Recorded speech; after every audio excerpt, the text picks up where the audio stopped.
My father was a man who loved to brag. When I was little, I often heard him talk nonsense about being able to control his out-of body experiences. He would always tell me what he saw and the cool things he did when his soul left his body. Although I thought the things he talked about were quite interesting, I actually just treated it as him talking crap and only half the odds listened. It wasn't until later, when I was in middle school, that something happened which made me believe maybe everything my father said was true. When I was in middle school, my grandmother got sick and was hospitalized. On weekends back then, my family and I would go visit her and chat with her in the hospital. But one day, my father was suddenly asked by his company to go on a business trip, and we didn't know how long he would be gone. So on the weekend, it was just my mother taking my younger brother and me to the hospital to visit my grandmother. My father was absent. However, on a certain Friday, the school suddenly announced that afternoon classes were canceled, so I got out of school early at noon. Because my mother was working at a bento shop in town and my brother was still at school, I was the only one home that afternoon. However, when I got home, I found that someone was there. I saw that it was my father, but the strange thing was, he was sitting in the living room with his eyes closed in a meditating posture. I wondered, what is my weird father doing? So I called out to him, but he had no reaction at all. Therefore, I sat across from him and watched him for 5 minutes, and he didn't move a single bit. At the time, I thought he had fallen asleep, but sleeping in that posture was really too bizarre, so I raised my voice slightly and spoke to him. I said, "If you want to sleep, go sleep in your room. Don't sleep in that weird posture." Just a few seconds after I finished speaking, my father suddenly reacted, then opened his eyes and looked at me. After that, he stretched and casually watched TV and chatted with me as if nothing had happened. The next morning, my mother and I went early to the hospital to visit my grandmother. My grandmother told us that my father had come to see her around noon yesterday. She said my father stood by her bed looking very worried.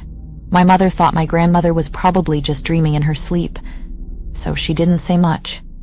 But I remembered that yesterday at noon, my father was clearly sitting and sleeping in the living room at home, and then he was chatting with me in the living room. He hadn't gone out at all. I thought to myself, could it be that during the time my father was sitting with his eyes closed in the living room, his soul left his body and went to the hospital to see my grandmother? Because I was so fixated on this, I later asked my father about it, but he just said he didn't remember, brushing me off. Later I thought about it. If my father really could control out-of-body experiences, then the things he told me before might actually be true. I remember my father once saying that there was a time he was lying in bed, and his soul had just left his body when he saw a gray thing right in front of his eyes. He didn't know what it was, but he could naturally feel a sense of terror coming from it. At that moment, his intuition told him that the gray thing was very dangerous, and he felt overcome by fear. Then, in a sudden instant, he returned to his body and woke up. After opening his eyes, he saw a shadow pass directly through the bedroom door and go out. Even though the things my father said and what my grandmother said that time happened a long time ago, I still feel scared when I think about it. Moreover, whenever I think about the fact that someone can control their soul leaving their body, I find it terrifying, because I don't even know if my father would use his out-of-body method right now to spy on me living far away in Tokyo. What if I happened to be watching an adult video? What then?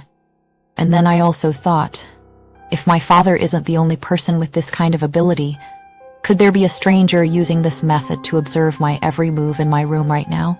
Thinking about this, I got goosebumps all over my body, feeling as if someone was staring at me from behind. To be Sade, but now everyone calls me Tetsuya.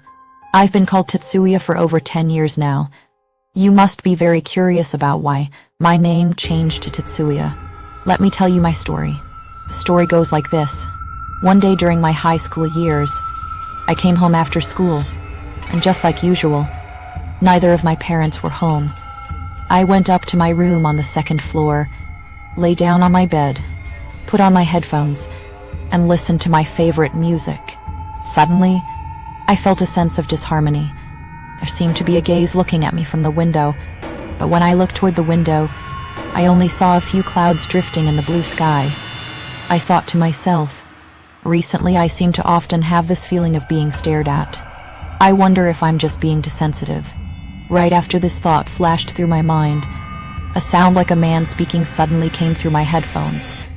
I listened intently to the voice, trying to hear it clearly, but a few seconds later, the music in the headphones abruptly stopped.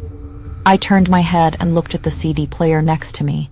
It was running normally, so I assumed the headphones were broken. Just at that moment, a man's voice asked through the headphones, "Are you Sade?" I was startled. I took off one side of the headphones and looked around, but there was nothing. Suddenly, the man's voice came through the headphones again, laughing. "Don't doubt it. You didn't mishear," I asked into the air, feeling a bit nervous. "I am Sade. Who are you? What do you want?" The man replied, "I am Iiju, your elementary school classmate." Iiju was a transfer student in my class during elementary school. He was very frail, and back then, I often bullied him for fun. He was very afraid of me, but he wasn't in my class for long before he transferred away again. Iiju said to me, "You remember how you used to bully me when we were kids, right? I've come looking for you. Are you scared?" I replied to him somewhat nervously, "Are you dead? Have you become a ghost?" He said he wasn't dead at all, that he had managed to do it through some method, and his goal was to deliberately mess with me, get revenge on me, and torment me until I went crazy so I would never have peace for the rest of my life. Hearing this, I said angrily, "You gutless coward. You only know how to use cheap tricks. You piece of trash." Yangshu provocatively replied that if I was upset, I should come hit him, but only if I was capable of doing it. I was infuriated by his provocation at the time and retorted, "I'd do that even if you didn't say it. Tell me where you are right now, if you have the guts." Hearing my words, he suddenly burst out laughing and said, "I'm in your room. If you don't believe me, go look at the note on your desk." I walked over to the desk and took a look, finding a note that read, "If you want to hit me, then come on. I bet you don't dare, you loser." After reading those words, my anger went completely off the charts. He continued to provoke me, saying, "Now you get it, idiot." At that moment, I was so mad I really wanted to beat him to a pulp, and I angrily demanded to know how he did it. He told me it was called astral projection. After saying that, he continued to test the limits of my temper, mocking me, "Don't you really want to beat me up? Do you want me to teach you the method?" Furious, I yelled at the air, "If you dare to teach me, I dare to come beat the crap out of you. Just wait and don't run." Surprisingly, he readily taught me the method for astral projection, and even taunted me, "I'm waiting for you right here, you trashy idiot." Later, after I followed the method he taught me, it actually worked. My soul really left my body. I saw my own body lying on the floor. Although I was a bit surprised, I was so blinded by rage at the time that I only thought about teaching him a lesson. Therefore, I searched for Yangshu in the room but didn't see anyone at all. I went down to the first floor to look, but still couldn't find him. When I returned to my room from the first floor, I found that the body that should have been lying on the floor was now standing by the desk. I watched my own body writing on the note, "Go to hell, you loser, I'm Xian Tai now." Then I watched my stolen body standing by the desk, mocking the empty air, saying, "Having a strong body like this is great." Only then did I realize what was going on. After that, I watched my body quickly run downstairs, burst out the door, and run away. My body was just like that, stolen by the guy on the headphones claiming to be Yangshu. I won't talk about what happened after that. Anyway, it was a terrible time, but I still survived it. Hearing this, I think you should all understand why my name is Tetsuya now. I'm very satisfied with my life right now because I'm good, minus looking and rich. However, recently a strange, muscular guy has started appearing frequently around where I live, so I might have to leave my current place. That guy probably wants to take back what I have now, the life that originally belonged to him. One summer, my family and I went to a nearby swimming pool to play. However, I didn't know how to swim, so I could only soak my feet on the side. My parents, perhaps thinking I looked a bit pitiful sitting alone by the pool, wanted me to overcome my fear of water, so they kept splashing water at me. But getting water splashed in my face made me feel very uncomfortable, so I unhappily left the edge of the pool, for some unknown reason. However, I suddenly fell into the deeper pool on the other side. I swallowed a lot of water and felt like I was going to drown. Bizarrely, even though I was already drowning, I found myself sitting at the bottom of the pool looking up at myself drowning. I also saw from the bottom of the pool someone jump in to save me. When I was pulled out of the pool, I stood to the side watching a man perform CPR and artificial respiration on me. I was incredibly surprised. After that, a crowd gathered around, and being quite young at the time, I felt like I was in huge trouble. Right at that moment, I was suddenly sucked back into my body by some force, and then I immediately opened my eyes. I saw the person who saved me looking at me right in front of my face. Although I was a bit startled and felt like I was severely choking because a bunch of water had gotten into my nose, I was freaked out by the surrounding crowd, so I immediately scrambled up, and without even saying thank you, I staggered away from the scene. Ever since experiencing that accident, I discovered that I could fly. In supernatural terms, it was the soul leaving the body. So after I started elementary school, if I wanted to watch TV at school, I would leave my body at school and then fly home to watch TV. I did this kind of thing several times. A few times, I almost got caught by my mother and hurriedly flew back to school. Because I often did this, during elementary school, everyone always said I was an absent-minded child who loved to daydream. At that time, I thought flying was a common thing that everyone could do. However, one night while I was sleeping, I suddenly heard a strange clank, clank sound. So I woke up my brother, who slept in the same room. I asked him if he heard that sound, and he said he didn't hear any weird sounds, thinking I was just sleep-addled. But I continued to hear the noise. Judging from the direction of the sound, it seemed to be coming from a park near my house. At the time, I really wanted to know what it was, but to sneak out in the middle of the night, I would have to pass through the room where my parents slept, and I would definitely be discovered. Therefore, I decided to fly over and take a look. After I flew to the park and entered the woods, I found a woman dressed in white clothes with an extremely hideous facial expression, looking just like a ghost. She stood in front of a tree trunk, holding a hammer in her hand, and violently hammered a nail into a straw doll on the tree. As the woman hammered, she kept muttering something under her breath, and disgusting saliva kept drooling from the corners of her mouth. At the time, I didn't understand what it was at all. Seeing this kind of thing for the first time, I was truly terrified. Just as I was frozen in place, stunned by her actions, the woman suddenly turned her head and looked in my direction. Terrified, I immediately fled and flew back home. After getting home, I hid under the covers, trembling all over, thinking that the woman seemed to have noticed me just now. Just like that, carrying a sense of fear, I unknowingly fell asleep. On the way to school the next day, I told my older brother about this. After hearing it, my brother said that people cannot fly and that it was just a nightmare. Hearing my brother say this, I realized that not everyone could have their soul leave their body and fly around like me.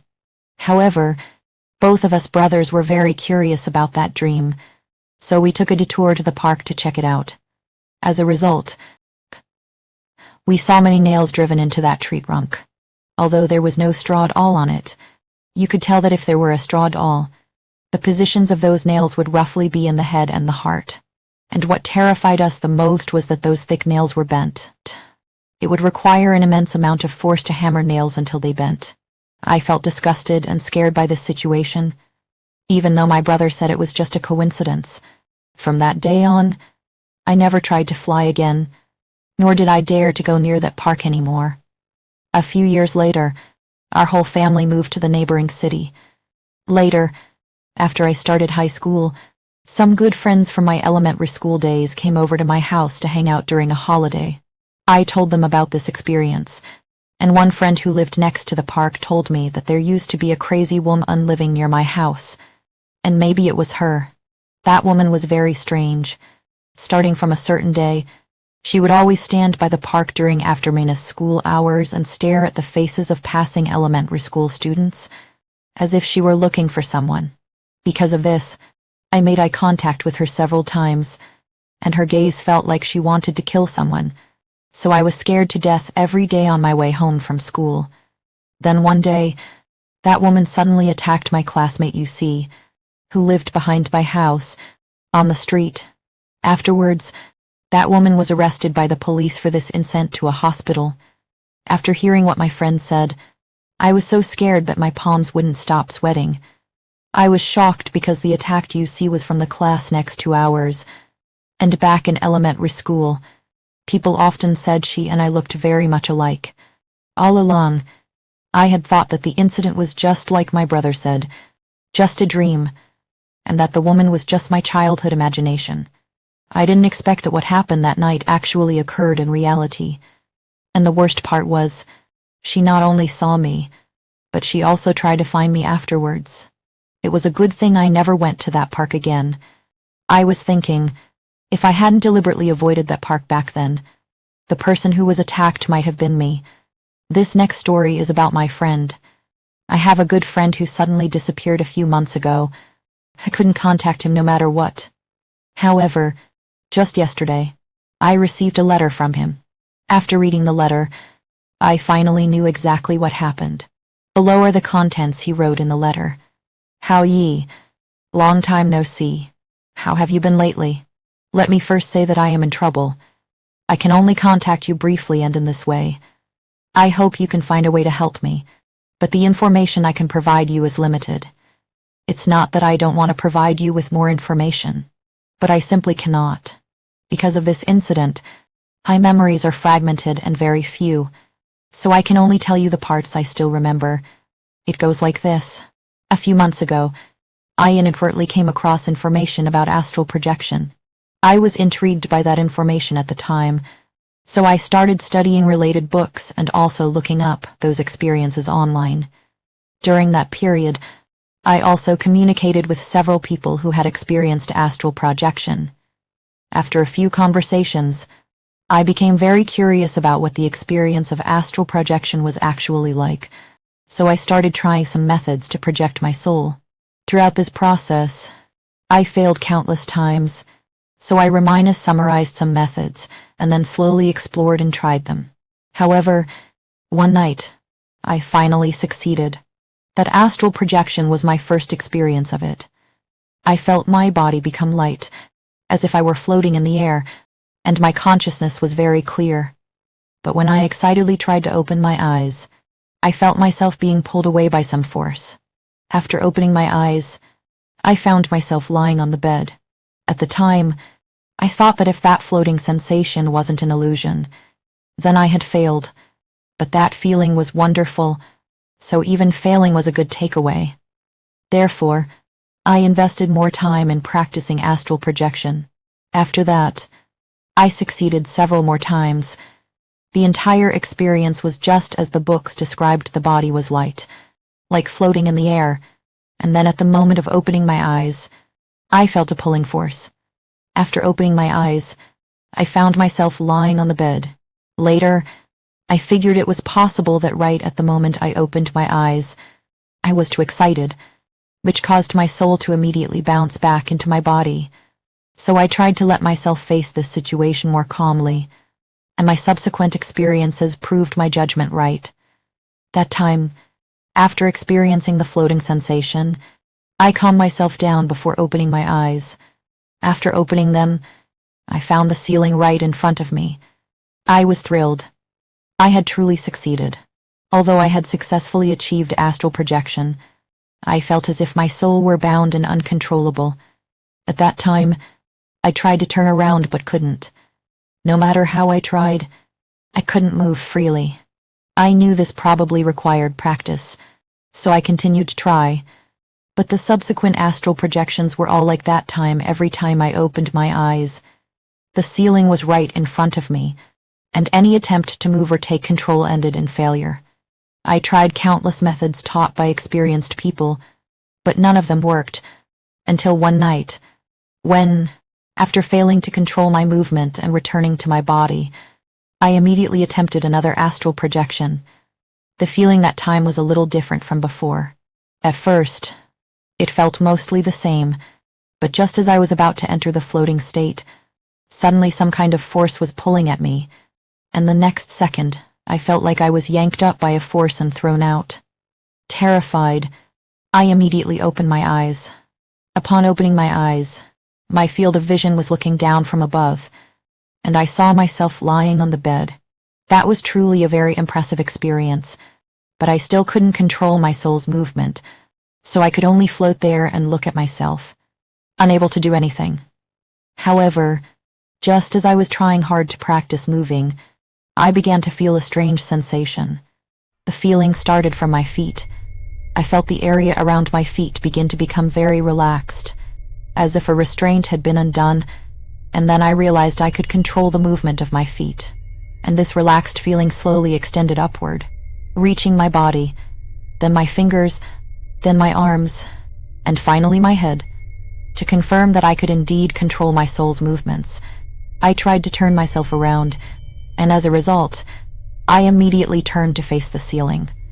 I was extremely happy that I could finally rely on my own consciousness to control my soul's actions, but this happiness was fleeting, because when I turned back around to face myself lying on the bed, I saw that the me lying on the bed had her eyes open, wearing a smile, and was making eye contact with the soul-state me. I was terrified by this situation. Although I didn't know how this could happen, this situation was definitely not normal, so I frantically tried to force myself back into my body. In an instant, I was back inside my body, because the scene before my eyes immediately jumped from looking down at myself to the empty ceiling. I panicked at the thought of my empty, soulless body suddenly opening its eyes and smiling. I was truly terrified, and because of this, I never dared to attempt astral projection again. But ever since that incident happened, my life also began to fall into chaos. For example, when I was thinking about making a decision, there would often be another unfamiliar man's voice in my head. He would tell me what to choose, or demand that I go somewhere to do something. I also tried a few times to act according to the voice's instructions, and the results of those actions actually yielded quite a few benefits. But after that, the situation got worse and worse. One time, while I was scrolling on my phone on the train, the voice in my head appeared again. That voice told me to go drink alcohol, but since I am not someone who drinks, I didn't comply. Instead, I said to the voice in my head, "Stop bothering me. I don't drink." Then, the voice in my head and I started arguing. Halfway through the argument, my vision suddenly went completely black, and I lost consciousness. It felt like falling asleep in an instant, and when I came back to my senses, I found myself sitting in an unfamiliar izakaya. My mouth reeked of alcohol, and there was a half glass of beer on the table. I was shocked and had no idea what was going on. I wondered how I ended up here. I had clearly just lost consciousness on the train, so how could I be waking up here? I knew this was very likely related to the voice in my head, and also tied to that astral projection experience, so I started to get a bit scared. I wondered if my body had been invaded by something. I knew this thought was ridiculously absurd, but I couldn't think of any other explanation for this situation. In the days that followed, that voice in my head no longer appeared. Instead, the situation where my vision would suddenly go black and I would lose consciousness happened more and more frequently. I felt extremely terrified of this situation, even though it felt like just the split second of closing and opening my eyes. In reality, a period of time had passed in the real world. Later, the situation became even more severe. The time I spent unconscious grew longer and longer, gradually changing from just a few minutes to several hours, and then to several days. And what scared me the most was that I was completely powerless against this situation. I didn't know how to control it or fight back. I could only let myself be manipulated. Because of this situation, my memory also became fragmented. When I woke up, I wouldn't even know the date, even though my life was becoming chaotic. I knew that during the periods I was unconscious, another soul consciousness was controlling my body, living life using my identity. I felt terrified, and as I am writing this letter, more than 5 months have passed since the last time I was awake. I have absolutely no memory of what I did during these 5 months.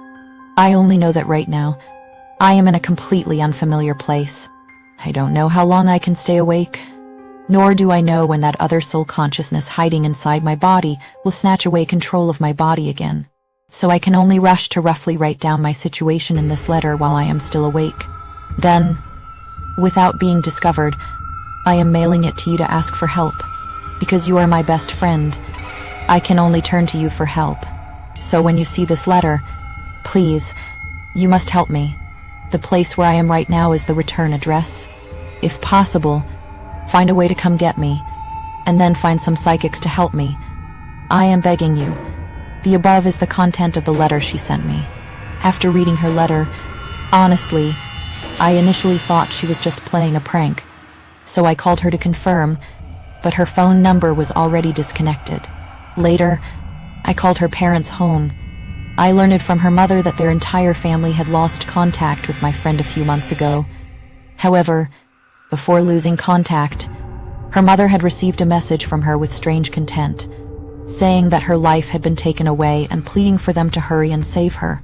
Her mother called her after seeing the message, but she said she was just joking and that it was merely a prank. After some time had passed, when her mother tried calling her again, the phone number was suddenly disconnected. Because they were entirely unable to reach her, her parents went to check her rented apartment in Tokyo, only to discover that my friend had already moved out a long time ago. I felt a chill run down my spine after hearing what her mother said. However, there's one more thing about this incident that creeps me out.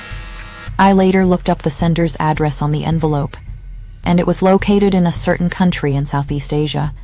That area recently had news reports about Japanese people being lured there, kidnapped, and held captive, so I found it highly suspicious. I am wondering if this could possibly be an evil scheme by my friend to lure me over there, so I am really hesitating right now. I do not know if I should help my friend anymore.